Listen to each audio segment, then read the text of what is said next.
ವಾಯುಸೇನೆಯು ದಾಳಿ ಮಾಡಿದೆ, ಭಾರತಾಂಬೆಯ ಶಕ್ತಿ ತೋರಿದೆ, ವೈರಿಗಳ ಎದೆ ಬಗೆದೂಸಿ. ಇಂದು ಮಧ್ಯಾಹ್ನ 3 ಗಂಟೆಗೆ ಸರಿಯಾಗಿ PBS ವೃತ್ತದಿಂದ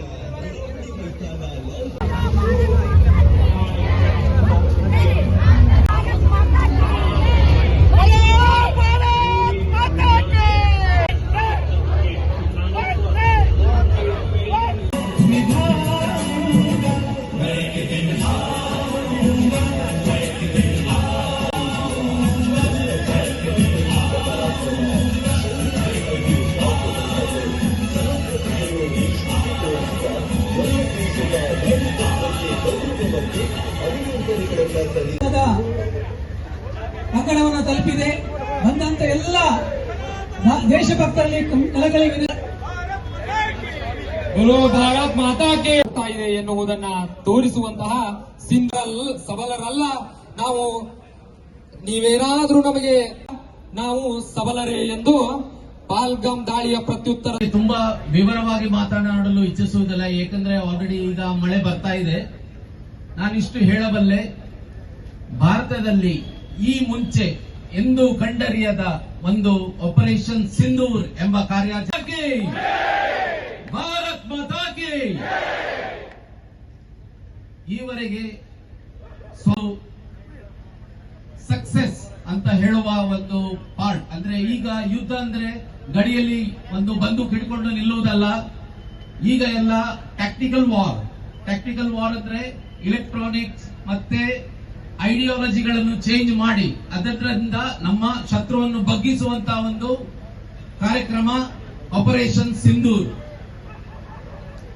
ಆಪರೇಷನ್ ಸಿಂಧೂರ್ನಲ್ಲಿ ಭಾಗಿಯಾದ ಎಲ್ಲ ಸೈನಿಕರು ಹಾಗೂ ಅವರ ಫ್ಯಾಮಿಲಿಗೆ ನಮ್ಮೆಲ್ಲರ ಪರವಾಗಿ ತುಂಬಾ ಧನ್ಯವಾದಗಳು. ನಾವು ದೂರದಿಂದಲೇ ಹೊಡೆದು ಉರುಳಿಸಿದ ಒಂದು ವಾರ್, ಅಲ್ಲಿ ಹತ್ತಿರ ಹೋಗಿ ಮಾಡಿ ನಮಗೆ ತುಂಬಾ ಚೆನ್ನಾಗಿ ತಿಳಿಯಿತು. ನಮ್ಮ ದೇಶದ ಹೊರಗಡೆ ಇರುವ ಶತ್ರುಗಿಂತ ನಮ್ಮ ದೇಶದ ಒಳಗಡೆ ಕೆಲವು ಶಕ್ತಿಗಳು ನಮ್ಮನ್ನು ಕುಗ್ಗಿಸಲು ತುಂಬಾ ಪ್ರಯತ್ನ ಪಟ್ಟವು. ಕಾಳಜಿ ವಹಿಸುತ್ತಾರೆ ಹೊರತು ಅವರು ದೇಶದ ಪಾಲಿಟಿಕ್ಸ್ ಅಥವಾ ಬೇರೆ ಯಾವ ವಿಷಯಗಳ ಬಗ್ಗೆ ತಲೆಗೆಡಿಸಿಕೊಳ್ಳುವುದಿಲ್ಲ. ನಮ್ಮ ಎದುರು ಇರುವ ವೈರಿಗಳನ್ನು ಹೊಡೆದುರುಳಿಸುವುದೇ ನಮ್ಮ ಉದ್ದೇಶ ವಿನಃ ನಾವು ಯಾವ ಒಂದು ಬೇರೆ ಉದ್ದೇಶಕ್ಕಾಗಿ ನಾವು ಹೋರಾಡುವುದಿಲ್ಲ. ಸೊ ದೇಶದಲ್ಲಿ ಈಗ ನಡೆಯುತ್ತಿರುವ ಇಂಟರ್ನಲ್ ಡಿಸಾರ್ಡರ್ ಏನಿದೆ ಅದನ್ನು ಕೂಡ ನಾವು ಸದೆಬಡೆದು ಮುಂಬರುವ ಒಂದು ಅವಶ್ಯಕತೆ ನಮಗಿದೆ. ಅದರ ಬಗ್ಗೆ ಈಗಾಗಲೇ ಸರ್ಕಾರವು ಒಂದು ಹೆಜ್ಜೆಯನ್ನು ಇಟ್ಟಿದೆ. ಸೊ ಅದು ತುಂಬಾ ಸಕ್ಸೆಸ್ ಆಗಲಿ ಅಂತ ಬೇಡುತ್ತಾ ನನ್ನ 2 ಮಾತುಗಳನ್ನು ಇಲ್ಲಿಗೆ ಮುಗಿಸ್ತೇನೆ. ಧನ್ಯವಾದಗಳು. ಮಳೆ ಜೋರು ಬರ್ತಾ ಉಂಟು. ಭಾರತ್ ಮಾತಾ ಕೀ, ಭಾರತ್ ಮಾತಾ ಕೀ, ಒಂದೇ ಆಪರೇಷನ್ ಸಿಂಧೂರ್ ಎಷ್ಟು ಸಕ್ಸಸ್ಫುಲ್ ಆಯ್ತು ಅಂತ ನಾವು ಎಲ್ಲ ಕಡೆಯಿಂದ ನೋಡ್ತಾ ಇದ್ದೇವೆ, ಇಲ್ಲಿ ಟಿವಿಯಿಂದ ನೋಡ್ತಾ ಇದ್ದೇವೆ. ಆದ್ರೆ ನಮ್ಮ ಭಾರತೀಯರದ್ದು ಒಂದು ಪ್ರಾಬ್ಲಮ್ ಎಂತ ಅಂದ್ರೆ, ನಮ್ಮ ದೋಣಿಯಲ್ಲಿ ಒಂದು ಕಡೆಯಲ್ಲಿ ತೂತಾದ್ರೆ ನಾವು ಬೇರೆ ಕಡೆಯಲ್ಲಿ ಕೂತು ಆಚೆ ತೂತಾಯ್ತು ಅಂತ ನಾವು ನಗಾಡ್ತೇವೆ ಕೂತ್ಕೊಂಡು. ಅದು ತೂತು ತುಂಬಿದ್ರೆ ನಮ್ಮ ದೋಣಿ ಕೂಡ ಇಲ್ಲಿ ಮುಳುಗ್ತದೆ ಅಂತ ನಮ್ಗೆ ಗೊತ್ತಾಗುದಿಲ್ಲ. ಅದು ನಮ್ಮ ಬಾಗಿಲಿಗೆ ಬರುವ ತನಕ, ಆ ಪ್ರಾಬ್ಲಮ್ ನಮ್ಮ ಬಾಗಿಲಿಗೆ ಬರುವ ತನಕ ನಾವು ಅದ್ರ ಬಗ್ಗೆ ಏನೂ ವಿಚಾರ ಮಾಡುವುದಿಲ್ಲ. ಇವತ್ತು ಕಾಶ್ಮೀರದಲ್ಲಿ ಭಯೋತ್ಪಾದನೆ ಆಯಿತು, ಹಾಗಾಗಿ ನಾವು ಕರ್ನಾಟಕದಲ್ಲಿ ಕೂತ್ಕೊಂಡು ಅನ್ನಭಾಗ್ಯ, ಆ ಭಾಗ್ಯ, ಈ ಭಾಗ್ಯ ಭಾಷೆ ಮೇಲೆ ಇವತ್ತು ನಾವು ಒಂದು ವೋಟ್ ಪಾಲಿಟಿಕ್ಸ್ ಮಾಡ್ತಾ ಇದ್ದೇವೆ. ಅವರಲ್ಲಿ ನಿಮ್ಮ ಭಾಷೆ ಅಂತ, ನಿಮ್ಮ ರಾಜ್ಯ ಅಂತ ಕೇಳಲಿಲ್ಲ, ನಿಮ್ಮ ಧರ್ಮ ಎಂತ ಅಂತ ಕೇಳಿಕ್ ಬಂದ್ರು. ಸೊ ಇವತ್ತು ನಾವು ಈ ತರದ ಒಂದು ಮತಭೇದ ಏನು ಉಂಟು ನಮ್ಮ ಮಧ್ಯದಲ್ಲಿ ಅದನ್ನು ಬಿಟ್ಟು ಒಂದಾಗಿ ಈ ದೇಶಕ್ಕಾಗಿ, ಧರ್ಮಕ್ಕಾಗಿ, ಸನಾತನ ಧರ್ಮಕ್ಕಾಗಿ ಒಟ್ಟುಗೂಡಿ ಆಕ್ಷನ್ ತಗೊಳ್ಳುವ ಒಂದು ನೆಸೆಸಿಟಿ ಉಂಟು. ಆಪರೇಷನ್ ಸಿಂಧೂರ ಆದ ನಂತರ ಆಪರೇಷನ್ ಇಂಡೋರ್ ಶುರುವಾಗಿದೆ. ಉತ್ತರ ಪ್ರದೇಶದಲ್ಲಿ 27 ಮಹಿಳೆಯರು ಲಾಂಗ್ ಟರ್ಮ್ ಇಂಡಿಯನ್ ವೀಸಾ ತಗೊಂಡು 100ಕ್ಕಿಂತ ಜಾಸ್ತಿ ಅವರ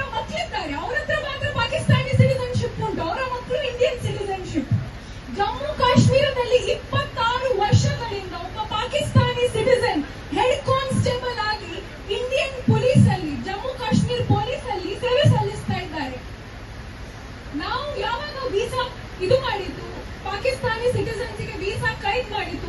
ಆ ದಿನ ಒಸಾಮಾ ಎಂಬ ಒಬ್ಬ ನಾಗರಿಕ, ಪಾಕಿಸ್ತಾನಿ ನಾಗರಿಕ ಅಟ್ಟಾಗೆ ಬಾರ್ಡರ್ಗೆ ಹೋದ, ನಾನು ವಾಪಸ್ ಪಾಕಿಸ್ತಾನಕ್ಕೆ ಹೋಗ್ತೇನೆ ಅಂತ. ಅವನ ಹತ್ರ Indian Aadhaar card, Indian voter ID ಎಲ್ಲ ಕೂಡ ಉಂಟು. ಇವತ್ತು ನಾವು ಕೇಳಬೇಕಾದ ವಿಷಯ ನಮ್ಮ ಸೈನಿಕರು ಏನ್ ಮಾಡ್ತಿದ್ದಾರೆ ಅಂತಲ್ಲ, ನಾವು ಎಷ್ಟು ಜಾಗರೂಕರಾಗಿ ನಮ್ಮ ದೇಶಕ್ಕಾಗಿ ನಮ್ಮ ಆಸ್ಪಾಸ್ ಏನ್ ನಡೀತಾ ಉಂಟು ಅದ್ರ ಬಗ್ಗೆ ನಾವು ಎಷ್ಟು ಕಾಳಜಿ ಇಡ್ತಾ ಇದ್ದೇವೆ. ನಮ್ಮ ನೇಬರ್ಹುಡ್ ಅಲ್ಲಿ ಎಷ್ಟು ರೋಹಿಂಗ್ಯಾಸ್ ಇದ್ದಾರೆ, ಎಷ್ಟು ಬಾಂಗ್ಲಾದೇಶಿ, ಎಷ್ಟು ಪಾಕಿಸ್ತಾನಿ ಬಂದು ನಿಂತಿದ್ದಾರೆ ಅಂತ ಅದ್ರ ಬಗ್ಗೆ ನಮ್ಗೆ ಜಾಗರೂಕರಾಗಿ ಇರುವ ಒಂದು ಅವಶ್ಯಕತೆ ಉಂಟು.